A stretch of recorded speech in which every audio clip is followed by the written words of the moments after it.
حضرت ابو دردہ رضی اللہ تعالیٰ عنہ کہتے ہیں میں ایک باغ میں تھا تو درخت کے اس پار عمر بیٹھے تھے. عمر پتہ نہیں کہاں مست تھے, مجھے دیکھ ہی نہ پائے. عمر اور میرے بیچ ایک درخت کا فاصلہ تھا. کہتے عمر مجھے دیکھ ہی نہ پائے. عمر اپنے آپ سے باتیں کرنے لگے اور کہنے لگے خطاب کا بیٹا عمر اور امیر المومنین, تو یہ سمجھنے لگ گیا اپنے آپ کو. ہم کہتے پاگل ہے, اپنے آپ باتیں کر رہا ہے.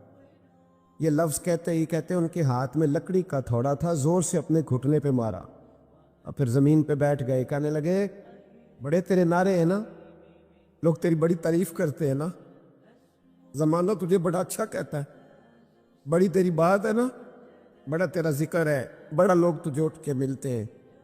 خطاب کا بیٹا امیر المومن, واہ بھائی واہ, اونٹ چرانے والے کا بیٹا امیر المومن. اور پھر کہتے ہیں سیانا ہو جا ورنہ قیامت میں اتنی ذلت بھی تیری ہوگی اتنی تیری آج عزت ہے. نبی کریم علیہ الصلوۃ والسلام کے صحابہ اور اہل بیت کو جب ہم دیکھتے ہیں تو ان لوگوں نے بڑے بڑے انقلاب برپا کر دی. بڑے مقاصد کی بات کرتے تھے وہ لوگ, چھوٹی موٹی بات نہیں. ہمارے ہاں دائرہ کار بڑا محدود ہے, بعض لوگ بھی بڑی محدود اور بڑی چھوٹی باتیں کرتے ہیں. مثلا اب یہ کتنی بڑی بات ہے کہ کوئی آدمی کسی کو دیندار سمجھے, نبی پاک علیہ السلام کے مصلی پہ بیٹھا سمجھے, کتنا بڑا اس نے درجہ دیا. اس نے کہا یار یہ دیکھو یہ حضور علیہ الصلوۃ والسلام کے دین کا پیغام دینے, کتنا بڑا اس کو درجہ دیا گیا تھا. تو اس بندے کو کتنا بڑا مقصد اس کے سامنے ہونا چاہیے تھا کہ میں نے دین کا کام کرنا ہے, کیونکہ لوگوں نے اسے ایک بڑا درجہ دیا ہے. لیکن اگر وہ ذہن یہ بنا لے کہ میں ذرا دیکھوں جو آنے والا ہے وہ کچھ آپر لے کے آیا ہے کہ نہیں, اگر اس کا یہ ذہن بن جائے کہ میں نے کہیں جانا ہے تو کچھ 40,000 ملے گا کہ نہیں, تو اتنی بڑی تیری حیثیت اللہ نے بنائی ہے اور تو نے بند کہاں کر لیا اپنے آپ. علماء انبیاء کے وارث ہیں, تو یہ تو بہت بڑی بات کرنی چاہیے تھی, اور تو کہاں بند ہو گیا چند ہزار میں. بڑے مقاصد جو ہوتے ہیں نا, بڑے مقاصد زندگی میں, حضور کا اسوہ مبارکہ ہمیں بڑے مقاصد کی بات بتاتا ہے. ہم چونکہ احادیث کو روز سنتے ہیں, روز پڑھتے ہیں, تو ہم اس طرح سے اس کی گہرائی میں اترتے نہیں جیسے ہمیں اترنا چاہیے. حضور کا ہر فرمان ایک مقصد کی بات کرتا ہے, ہر فرمان. چلے جن لوگوں کو بڑا سادہ سا مختصر جملوں میں احادیث یاد ہے, چند باتیں تو نے بھی حضور کی یقیناً یاد ہوں گی. نبی کریم نے فرمایا ہے تم میں سے بہترین وہ ہے جو لوگوں کے حق میں بہتر ہے. آپ اس پر پورا غور کریں. اللہ آپ کو جزائے خیر دے, برکت تشریف رکھیں. محبت سے جی, محبت سے پیش ہے, پیار سے جی. اللہ آپ کو سلامت رکھے, برکات عطا فرمائے, خوش رکھے. آپ سارے موبائل ضرور چلائیں, لیکن صرف موبائل ہی نہ چلائیں, تھوڑی ہماری بھی بات سنیں. اللہ تعالیٰ آپ کو خوش رکھے. تھوڑی سی میری بات پر آپ توجہ دیں گے تو مجھے بات کرنے میں آسانی ہوگی. میں نے چند ایک گزارشات آپ سے کرنی. حضور نے فرمایا تم میں سے بہتر وہ ہے جو لوگوں کے حق میں. اب یہ ایک جملہ حدیث پاک اگر ہم صحیح طرح اپنی زندگی میں نافذ کر لینا, اتنا ہی یار میں نے بہتر بننا ہے, اپنے بچوں کے حق میں بھی, بہن بھائیوں کے حق میں بھی, بیوی اور سسرال کے حق میں بھی, ننیال اور ددیال کے حق میں بھی, میں نے ان کا کوئی نہ کوئی نفع کرنا ہے. یہ حضور کی ایک حدیث انسان کو اتنا بڑا مقصد دے دیتی ہے نا, ساری زندگی بندہ لگا سکتا ہے, ساری زندگی. اور با مقصد زندگی ہو جاتی ہے. جب زندگی با مقصد ہوتی ہے پھر بندہ بور بھی نہیں ہوتا, پریشان بھی نہیں ہوتا, تنگ بھی نہیں ہوتا کہ بے مقصد بے فائدہ کام. ایک ہے با مقصد.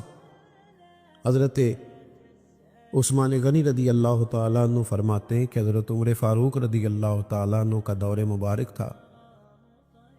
دوپہر تھی اور گرمی بہت زیادہ تھی, لوگ اپنے اپنے گھروں میں آرام کر رہے تھے. مجھے کسی مجبوری کے لیے اپنے گھر کی چھت پہ جانا پڑا تو میں نے دیکھا کہ ایک شخص بوڑھا اونٹوں کو ہانکتا ہوا آ رہا ہے. میرے ذہن میں خیال آیا کہ یار ساری دنیا دوپہر کو سو رہی ہے، شدت کی دھوپ ہے، آپ بھی سو جاتے، عصر کے وقت آپ اونٹوں کو چلا لیتے۔ یہ کون ہے جو اس وقت بھی؟ کہتے میں کچھ دیر رک گیا، لیکن جیسے ہی وہ میرے قریب آئے، وہ کوئی عام آدمی تو نہیں، وہ تو حضرت عمر فاروق ہے رضی اللہ تعالی۔ آپ فرماتے ہیں کہ میں جھٹ سے سیڑھیوں سے نیچے اترا اور میں نے جناب عمر سے عرض کی کہ حضور اس وقت آپ؟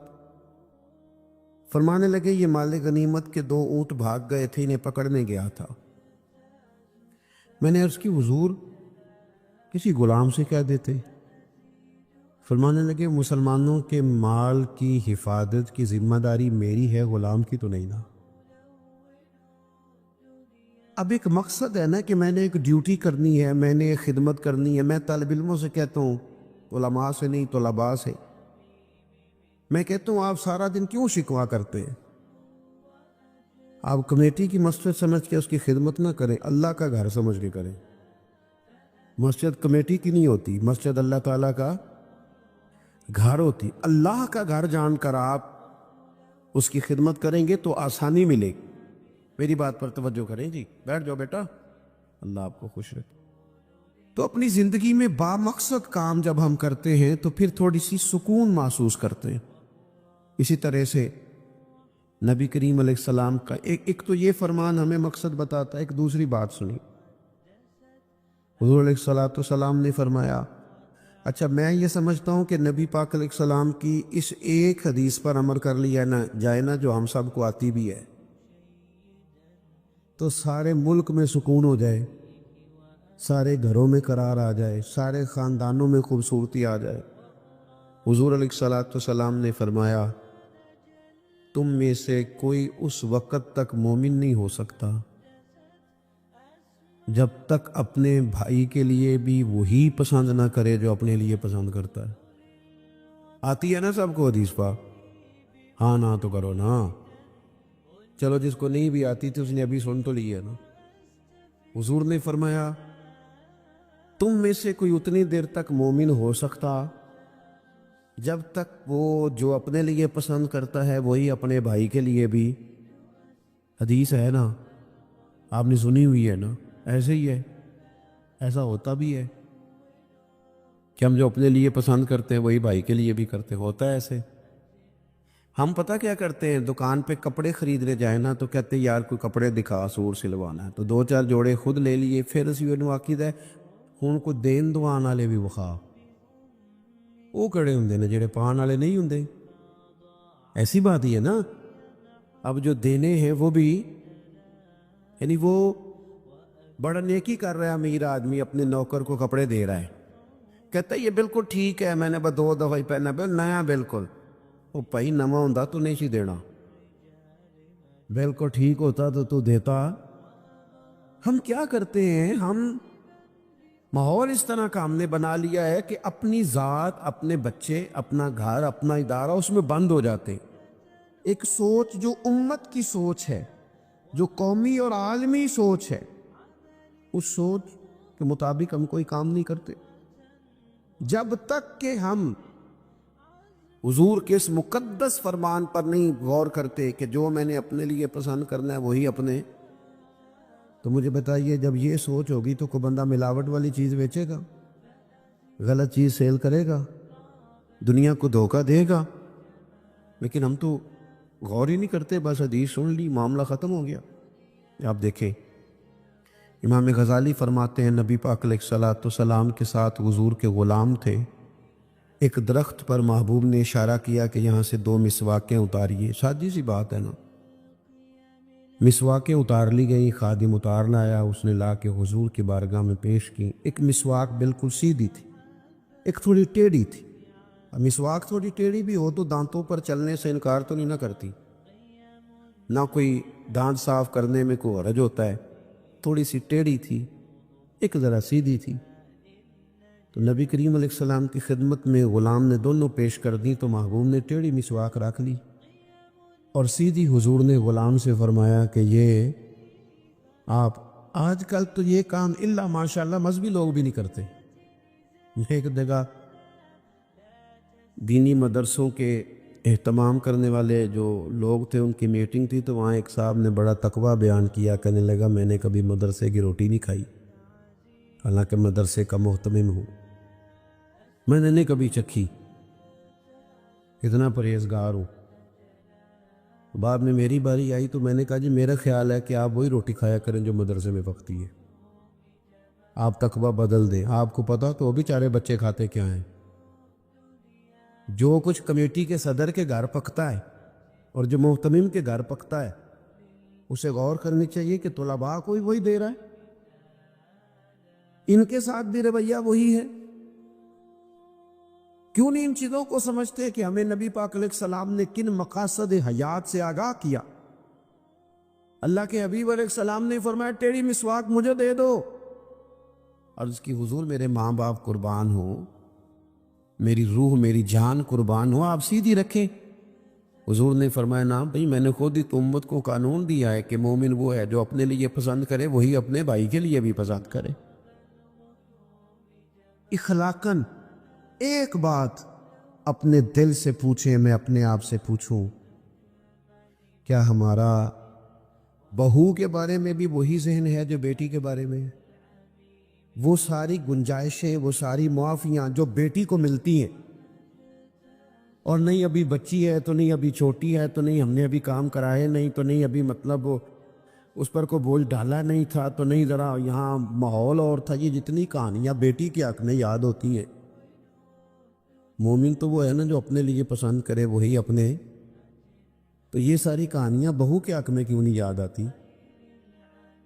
یہ کیوں نہیں یاد آتی؟ یہ جو ہم اپنے داماد کو مشورہ دے رہے ہوتے ہیں کہ چل پتر غصہ نہ کر، آہستہ آہستہ ٹھیک ہو جائے گی، تو یہ والا مشورہ اپنے بیٹے کو کیوں نہیں دیتے بہو کے حق میں؟ خدا کے بندو، جب مومن کے اعلیٰ اخلاق ہوتے، اس کے مقاصد حیات بڑے ہوتے، وہ چھوٹی چھوٹی کچی کچی کمزور باتیں نہیں کرتا، خود غرض زندگی نہیں گزارتا، اس کا یہ سٹیٹس ہی نہیں ہوتا کہ بس اپنی ذات سے شروع ہو اور اپنی ذات پر وہ ختم ہو جائے۔ وہ بڑی باتیں کرتا ہے، بڑے خیالات کا مالک ہوتا ہے، بڑے حوصلے ہوتے ہیں اس کا ظرف بڑا ہوتا ہے، اس کی سوچ بڑی ہوتی ہے، اس کا مزاج بڑا ہوتا ہے۔ تو اپنی زندگی کے اندر حضرت بایزید بستامی رحمۃ اللہ علیہ کا ایک یہودی پڑوسی تھا اور مخالف بھی بڑا تھا، ساری زندگی اس نے حضرت بایزید کی مخالفت کی۔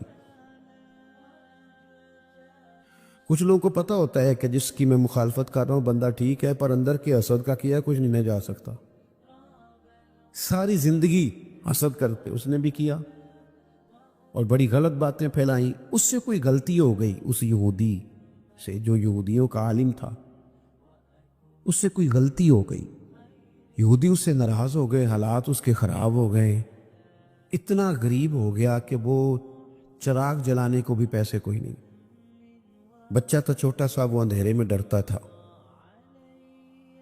روتا تھا۔ حضرت بایزید بستامی گھر آئے تو اپنی گھر والی سے پوچھنے لگے، کل بھی میں نے نوٹ کیا یہ بچہ روتا ہے، آج بھی نوٹ کیا، تو کہنے لگی وہ جو گھر والوں سے پوچھا جو بھی گھر میں موجود تھا، انہوں نے کہا جناب وہ غربت ہے، آپ کو پتہ ہے اس کے حالات بڑے کمزور ہو گئے ہیں، تو بچہ اندھیرے سے ڈرتا ہے، چراغ جلانے کو تیل کوئی نہیں، پیسے کوئی نہیں، دشمن ہے، ساری زندگی مخالفت کی۔ حضرت بایزید نے چراغ میں بتی بھی ڈالی، تیل بھی ڈالا، اس کے دروازے پہ دستک دی، وہ یہودی باہر آیا، آ کر کے آپ کی طرف دیکھا تو آپ نے نا اس کے بولنے سے پہلے فرمایا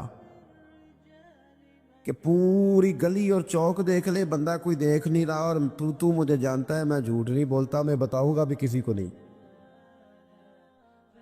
یہ تو چراغ رکھ لے تاکہ تیرا بچہ سو جائے، آرام سے وہ لیٹ جائے، میں کسی سے ذکر نہیں کروں گا، تیرا میرا راز رہے گا، اور میں نے رات کو میں آیا ہوں دیکھ بھی کوئی نہیں رہا۔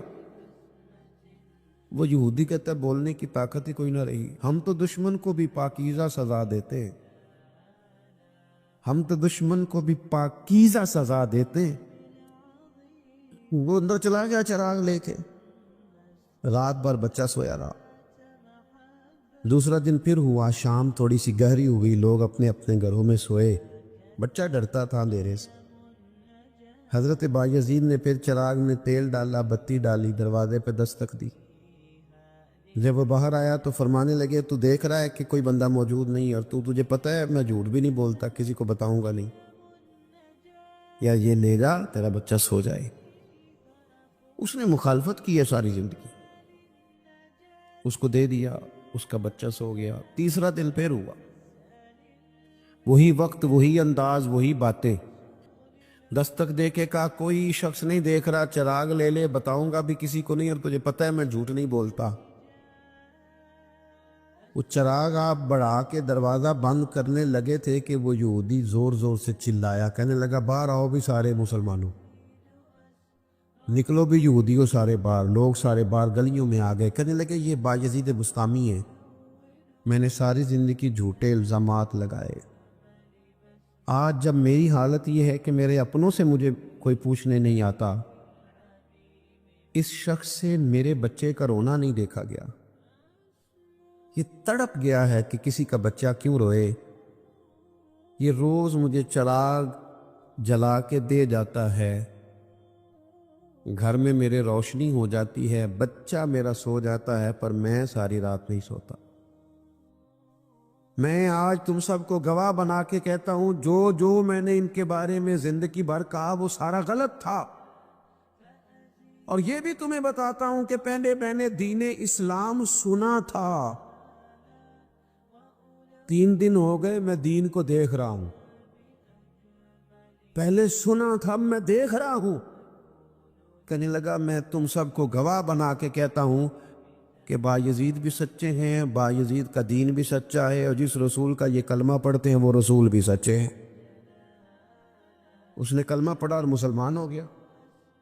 ہمارا یہ حال ہے کہ سگا بھائی کہتا ہے کہ مجھے کارنر والا پلاٹ چاہیے، وہ پھر ساری باتیں یاد آ جاتی ہیں اس کو، کہتا ہے کارنر والا چاہیے چونکہ کام تو پہلا میں لگا سو، کمائی تو پہلے میں نے کی تھی، لہذا چھوٹا بھائی جو ہے وہ تو دیر سے آیا تھا تو اس کا تو حق ہی نہیں بنتا وہ پیچھے جائے، اور کارنر والا پلاٹ یہ زیادہ دیر نہیں لگے گی، 20-25 سال گزریں گے۔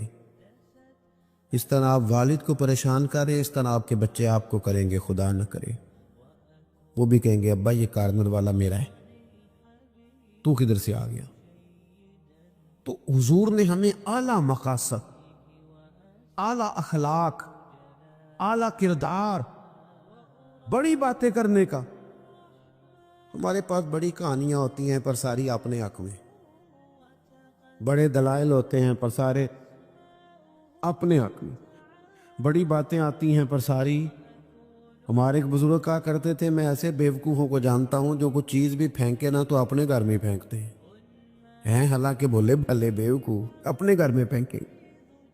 تھوڑی سی نا خود غرضی کی چادر اتاری جائے، بڑی سوچیں پیدا کی جائیں، بڑے مقاصد پیدا کیے جائیں، تھوڑا سا نا بندہ کسی کے لیے بھی کبھی دعا کرے، کبھی اس کی آرزو ہو کہ کسی اور کے حق میں بھی وہ خیر کا جملہ کہے۔ حضرت مولا علی شیر خدا کرم اللہ تعالی وجہ الکریم، میں نے یہ دیکھا ہے کہ جو بندے جس کے بچے روز 4,000 کے برگر کھا جاتے ہیں نا، اس کا ملازم اگر کہہ دینا کہ جناب اس دفعہ نا میرے لیے کچھ مشکل آ رہی ہے، کو 5,000 ایڈوانس چاہیے، تو جس کے گھر میں روز بچے کھانا پکنے کے باوجود 4,000 کا فاسٹ فوڈ کھاتے ہیں، وہ ملازم سے کہتا ہوتا ہے تو خرچے کیوں نہیں کٹ کرتا، اپنی طاقت کے مطابق خرچ کر۔ دوسروں کو نصیحت کرنا آسان ہے، لیکن کیا مسئلہ ہے کہ ہم اپنے بچوں کے حق میں جتنی آسانیاں چاہتے ہیں وہ دوسروں کے بچے نہیں، دوسروں کی اولاد نہیں۔ دوسرے کے گھر میں روشنی ہوگی تو ہم کیا سمجھتے ہیں کہ دنیا سے روشنی کم ہو جائے گی؟ کبھی بھی نور بانٹنے سے نور کم نہیں ہوتا۔ ایک شمع سے ہزاروں دیے بھی جل جائیں تو پہلی والی کی روشنی میں کبھی کمی نہیں آتی، اس لیے چھوٹی سوچوں سے باہر نکلا جائے، بڑی مضبوط مستحکم یہ سوچیں زندگی میں پیدا کی جائیں۔ اگر ہم محدود زندگی گزاریں گے تو پھر ٹھیک ہے، اپنی ذات سے بات شروع ہوتی ہے، اپنی ذات پہ ختم ہو جاتی ہے. اور یہ اس ملک میں یہ باقاعدہ پرموٹ کی گئی ہیں چیزیں. پرموٹ، جب تک کوئی میرے ساتھ چل رہا ہے تب تک وہ بالکل ٹھیک ہے، اور جس دن میرے ساتھ نہیں اس دن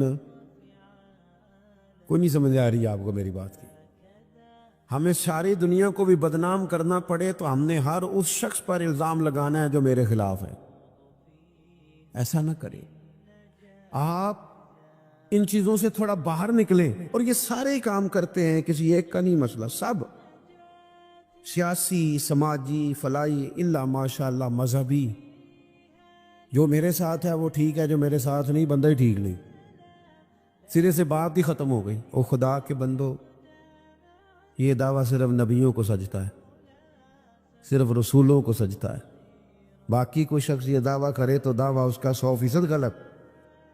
تو اپنی زندگی کے اندر ان باتوں پر ضرور غور کرے. کہ اعلیٰ حضرت مولا علی شیر خدا کرم اللہ تعالی وجہ الکریم گھر سے نکلے، اپنے غلام سے کہنے لگے آج ذرا خریداری کرنے چلے. بازار تشریف لے گئے. وہاں سے 2 سوٹ خریدے. ایک ذرا کم قیمت کا تھا، ایک ذرا زیادہ قیمت کا تھا. اب وہ خرید کے دونوں تھیلے میں ڈال لیے. آپ کا خادم کہتا ہے میں سمجھ گیا جو مہنگا ہے وہ آقا کا ہے اور جو سستا ہے وہ غلام کا ہے. کہتے لے کے واپس آئے. وہ چوک آ گیا، وہ جگہ آ گئی جہاں سے حضرت مولا علی نے اپنے کاشانہ نور پہ جانا تھا اور میں نے اپنے گھر جانا تھا. کہتے حضرت مولا کائنات فرمانے لگے ذرا میرے والا جوڑا مجھے دینا. کہتے میں نے وہ مہنگا والا نکال کے حضرت علی کو پیش کیا تو فرمانے لگے یہ نہیں میرا تو وہ دوسرا ہے. مجھے بتائیں کہ روب کپڑوں کا ہوتا ہے کہ کردار کا؟ بولیے. 10 لاکھ کا جوتا ہو اور 20 لاکھ کا جوڑا ہو اور 1.5 کروڑ کی پجارو ہو اور جناب 20 کروڑ کا گھر ہو، پر پیسے ہوں کرپشن کے، تو لوگ کوٹھی کے دروازے پہ کھڑے ہو کے کہہ دیتے ہیں غلط مال ہے اس کے پاس، بندہ ٹھیک نہیں. جوتے ٹوٹے ہوئے ہوں، کرسی اور میز پرانا ہو، چھوٹا سا افسر ہو لیکن دیانتدار ہو، تو بڑے بڑے مالدار بھی دروازے پہ کھڑے ہو کے کہتے ہیں یار بندہ بڑا کھرا ہے، نہ پیسے پکڑتا ہے نہ کسی کی سفارش مانگتا ہے. ہمارے شہر میں حاجی ابو داؤد محمد صادق صاحب رحمۃ اللہ علیہ بزرگ تھے، تو میں نے بڑی پجاروں سے اترنے والا پیر بھی نا بڑی پجاروں سے ملنے آیا. وہ پہلے چین والی گھڑی اتارتا تھا، پھر اپنی داڑھی دیکھتا تھا. لیول تو حاجی صاحب سادے سے بندے. تو بات سمجھ میں آتی تھی کہ روب کپڑوں کا نہیں ہوتا، روب تو کردار کا ہوتا ہے.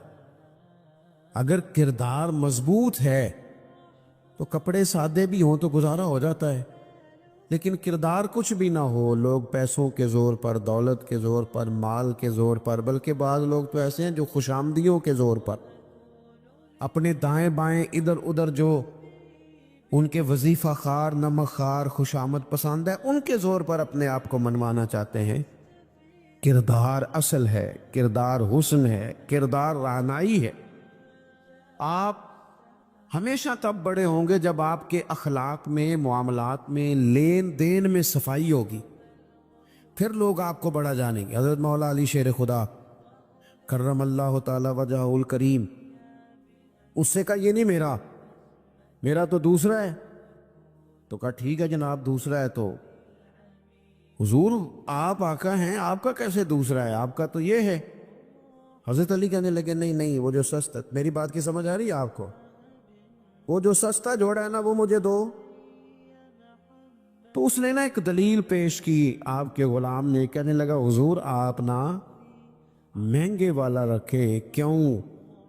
آپ آقا ہیں اور میں سستا پہنتا ہوں کیونکہ میں غلام ہوں. تو حضرت علی کہنے لگے دلیل ہی قائم کرنی ہے نا تو میرے والی کر لے، تو مجھے سستا دے دینا کیونکہ میں بوڑھا ہوں، اور تو مہنگا پہن لے تو کہ تو جوان ہے.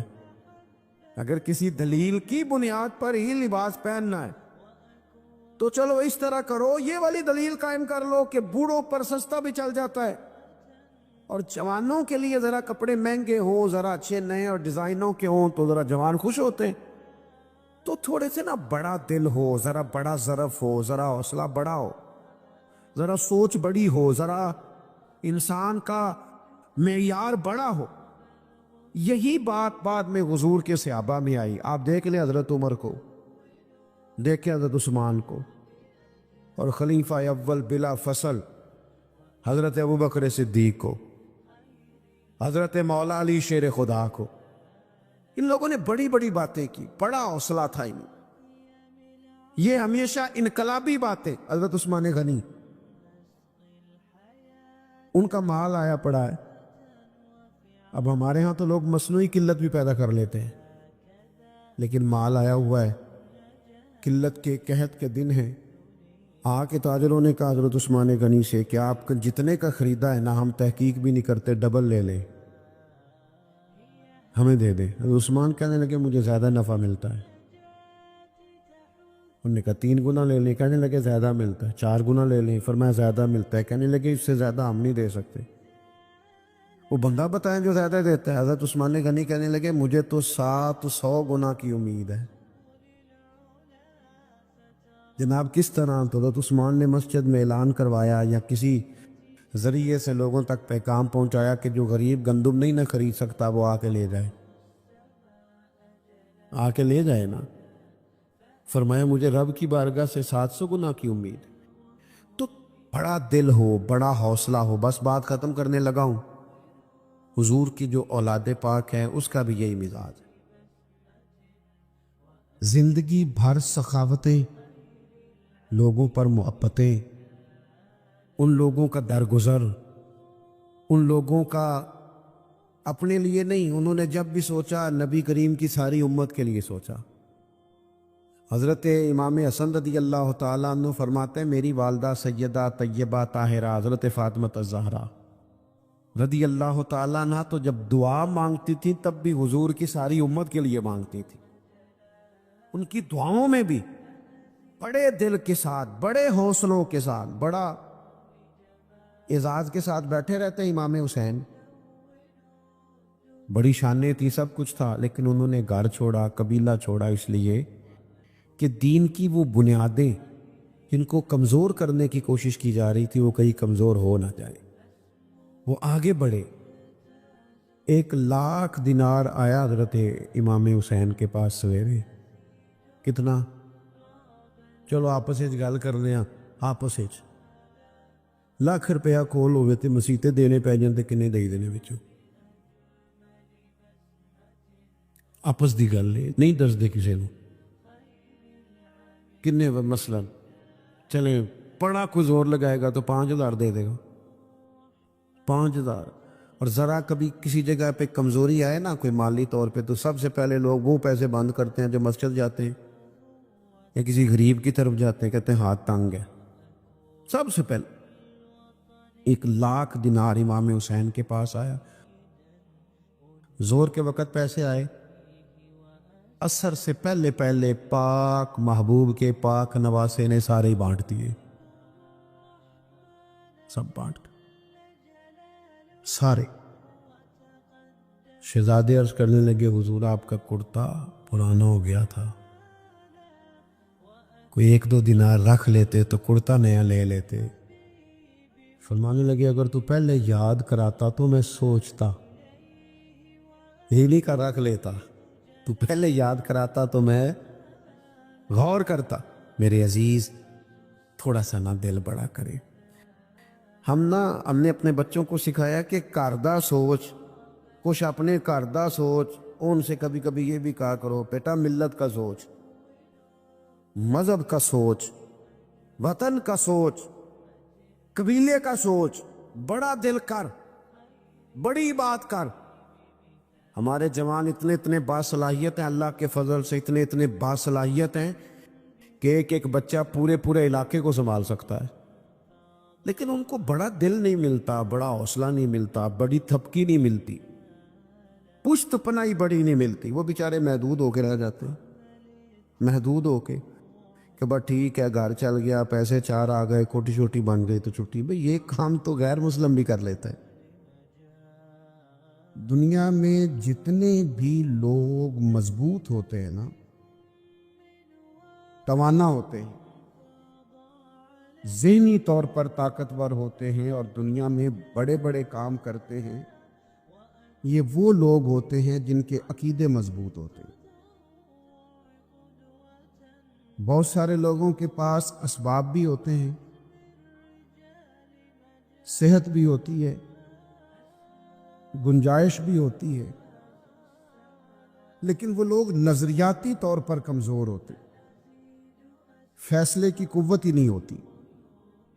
یہ کام کر لوں کہ نہ کروں، پتہ نہیں کیا ہوگا، پتہ نہیں کیا بنے گا۔ بات بات پہ ان کے ہاتھ پیر پھولنے لگتے، بات بات پہ وہ گھبرانے لگتے، ذرا ذرا سی بات کا پریشر لیتے ہیں، کنفیوز رہتے ہیں۔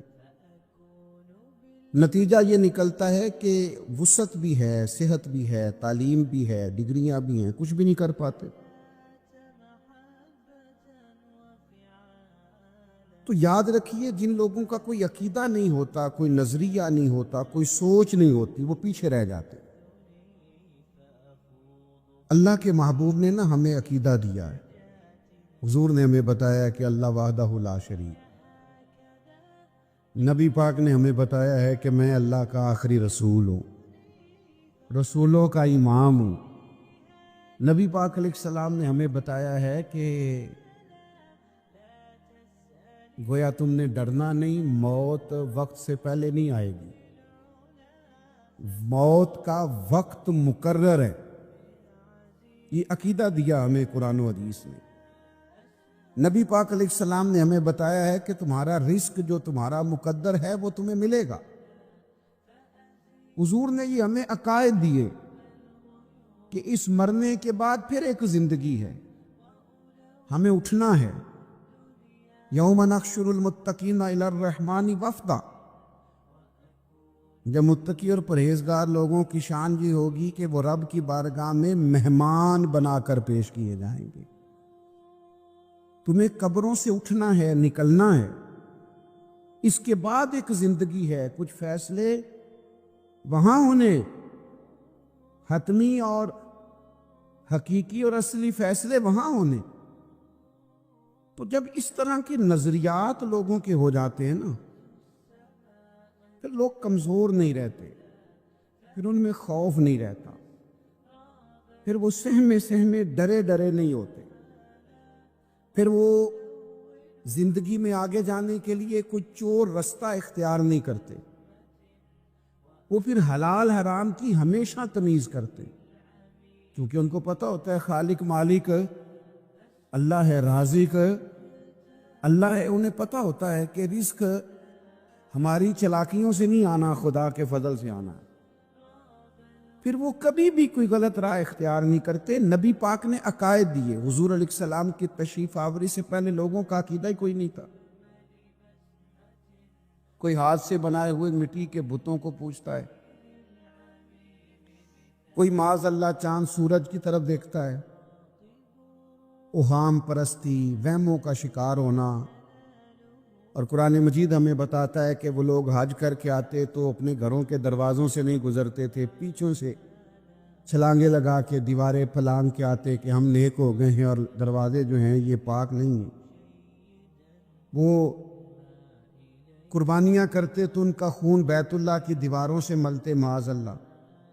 سارے کپڑے اتار کے کعبۃ اللہ کا طواف کرتے۔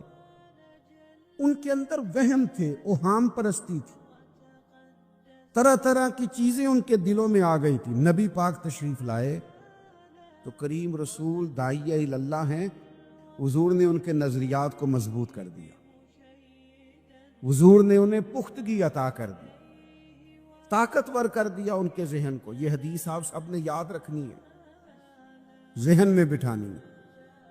حضرت عبداللہ ابن عباس رضی اللہ تعالیٰ عنہ بیان فرماتے ہیں کہ نبی کریم علیہ السلام نے مجھ سے فرمایا کہ عبداللہ، ساری دنیا مل کے تیرا کچھ بگاڑنا چاہے نہیں بگاڑ سکتی جب تک اللہ کی حکمت کا تقاضا نہ۔ بلا وجہ ڈرنا، بلا وجہ سہ میں رہنا، بلا وجہ حالات کے سہمے ہوئے لوگوں کو بتا دو، حالات بدل جاتے ہیں، ایک جیسے نہیں رہتے۔ ساری دنیا مل کے تیرا کچھ بگاڑنا چاہے تو بگاڑ سکتی نہیں، جب تک اللہ کی حکمت کا تقاضا نہ ہو، مشیت الہی نہ ہو۔ اور فرمایا سارے دنیا دار مل کے بھی تیرا کوئی سنوارنا چاہیں، سنوار نہیں سکتے جب تک اللہ کی رضا نہ ہو۔ خوف کس بات کا، وہم کس بات کا؟ ہمیں نہ کچھ لوگ وہم میں ڈالتے اور ہم بڑی جلدی وہم میں آ جاتے ہیں۔ یا آپ چلے جائیں کسی بابا جی کے پاس جو تویز شویز نہیں دیتے، 9 بجے سے زور تک مردوں کا ٹائم ہے اور عصر سے مغرب تک بیویوں کا ٹائم ہے۔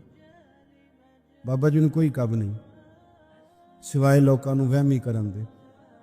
تینوں کسی نے کچھ کیتا ہے؟ جننے منڈیاں دا کام کرن نوں دل نہیں کردا انہاں سارے نوں جادو ہو گیا۔ آپ کا کام کرنے کو دل نہیں کر رہا، محنت کرنے کو دل نہیں کر رہا، آپ کو نظر لگ گئی؟ خدا کے بندو، مومن کی بڑی شان ہے، مومن کا بڑا مرتبہ ہے، مومن مضبوط اعصاب کا مالک ہوتا ہے۔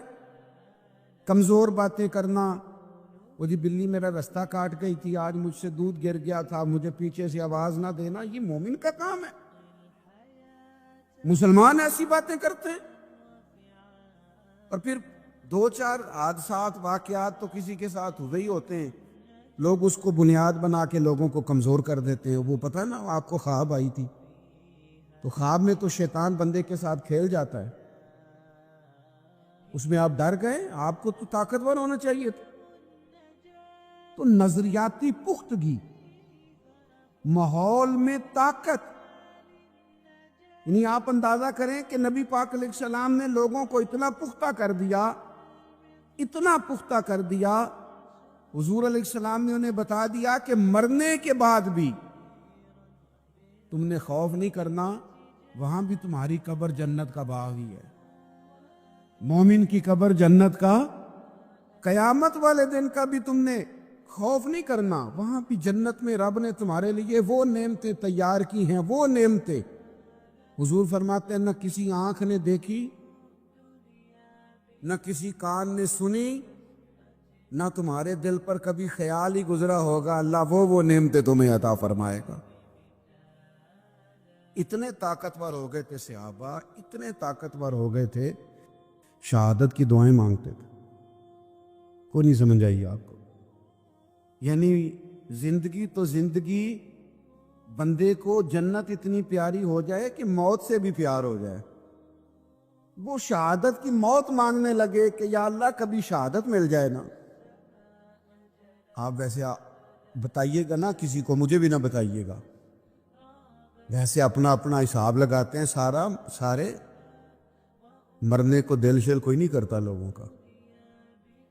میں نے کہا بتانا نہیں کسی کو، ہنسنا بھی نہیں آپ نے، مشکوک نہ ہو جانا ہنس کے۔ دل نہیں کرتا مرنے کو، لوگ جینا چاہتے ہیں، لیکن یہ میرے نبی کے دیے ہوئے عقیدے ہیں نا،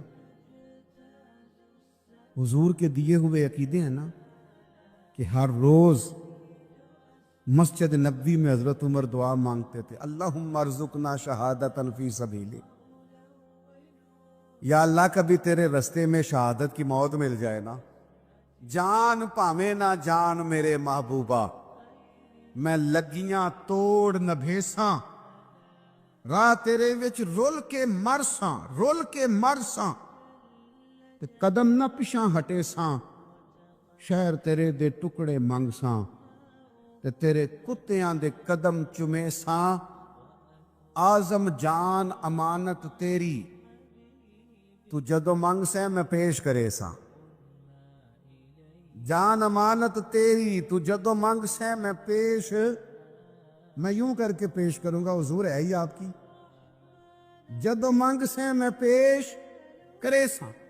میرے عزیز، جنگ احد میں نا کفار نے ایک چلا، سنیں جی سنیں، اللہ جزاد، جنگ احد میں نا کافروں نے ایک سازش کی تھی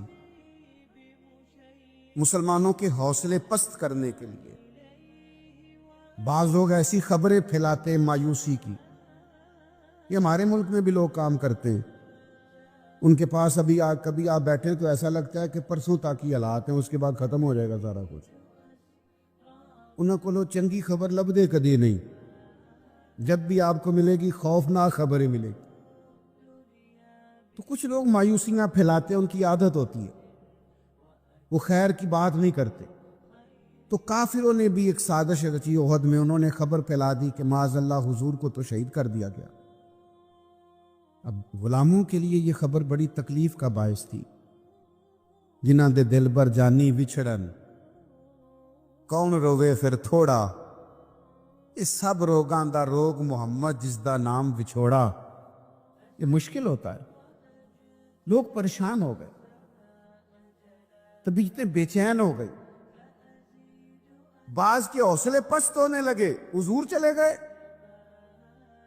لیکن نبی پاک نے نظریات دیے ہیں نا، عقیدے دیے ہیں نا، ان کی سوچیں دیکھو کیسی ہیں۔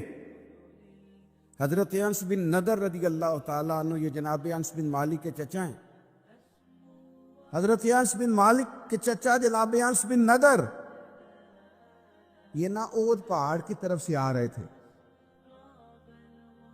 تو جنت کی باتیں سن سن کے جنت اتنی تازہ ہو گئی ہے ذہن میں کہ حضور کے صحابہ سے پوچھتے کیا ہوا، تو کہنے لگے خبر پھیل رہی ہے کہ حضور شہید ہو گئے، نبی پاک کو شہید کر دیا گیا۔ تو حضرت انس بن نضر کہنے لگے ادھر آؤ نا میرے پیچھے، اگر حضور شہید ہو گئے تو ہم نے جی کے کیا کرنا ہے، مجھے تو احد پہاڑ کے اندر سے جنت کی خوشبو آ رہی ہے، آؤ سارے جانیں پیش کر دیں، ہم بھی قربان ہو جائے، جنت کی خوشبو تو سامنے۔ جب آپ کے عقیدے مضبوط ہوتے ہیں نا، عقیدے مضبوط، ایک لفظ لوگ ہمارے ہاں بولتے ہیں، کہتے ہیں مینوں چاہ بڑا سی، منڈے دی شادی سی تے مینوں، میرے خیال ہے تسی نہیں سنی گل کبھی، کھوندے نہیں نا تسی، مینوں فلانے بچے دی پوتے دی شادی سی تے مینوں چاہ جتنا مرضی بھی ہو، عقیدے عقیدے ہی ہوتے ہیں، جتنا مرضی چاہ ہو، اگر ایمان مضبوط ہو تو لوگ شریعت نہیں بھول سکتے۔ ہن تسی ہلکے ہلکے ناراض ہوئے ہو، یہ تے دوجے پاسے ٹر پے نے۔ جتنا مرضی چاہ ہو، جتنی مرضی محبت ہو، عقیدہ ہو نا مضبوط، طاقتور ہو، شریعت نہیں بھولتی بندے کو۔ میں ویسے محفل میں آنے والے کو بھی دیندار سمجھتا ہوں، مسجد میں آنے والے کو بھی دیندار سمجھتا ہوں، عمرہ کرنے والے کو بھی میں دیندار سمجھتا ہوں، پر میری نظر میں اصل دیندار وہ ہے جس کے گھر میں شادی ہو تو پتہ چلتا ہے کتنا دیندار ہے۔ مینوں پتہ ہے تسی گھورنا، مینوں گل ہی انج دی ہے، شادی والے دن پتہ چلتا ہے کتنا دیندار ہے، بیٹے کی شادی پہ پھر پتہ چلتا ہے شریعت کا کتنا خیال کرتا ہے، اب پتہ چلے گا عقیدہ کتنا مضبوط ہے۔ کچھ ٹائم ایسے ہوتے ہیں کہ جب بندے کو ہوش نہیں رہتی۔ ایک صحابیہ ہیں، سیاستہ میں حدیث موجود ہے، ان کا نام ہے حضرت ام خلاد رضی اللہ تعالیٰ عنہ۔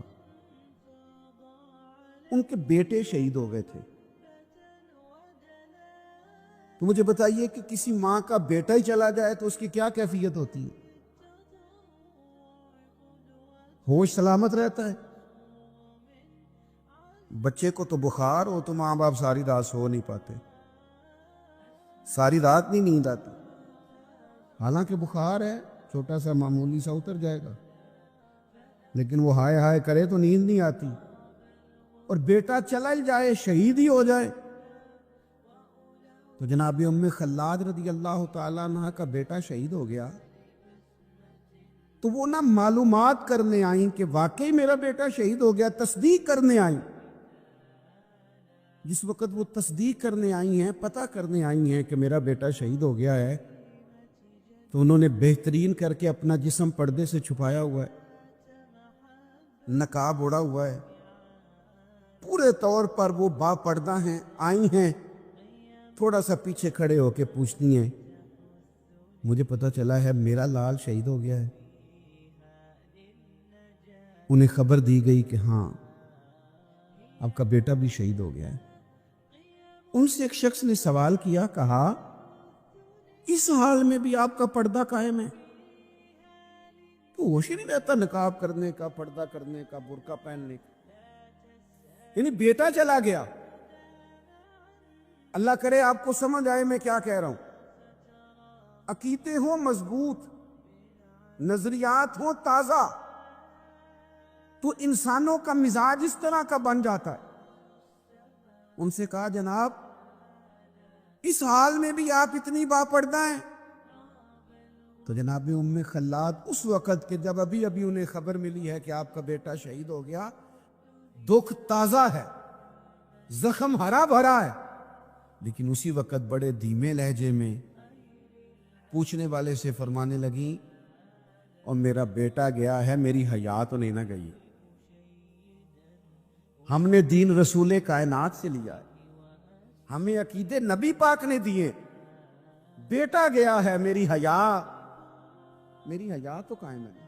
او بھائی کوئی بھی وقت ہو، کیسا بھی وقت ہو، جو نظریاتی لوگ تھے انہوں نے نظریے پر کبھی سودا، ان کا نظریہ طاقتور رہا، ذہن ان کا مضبوط رہا.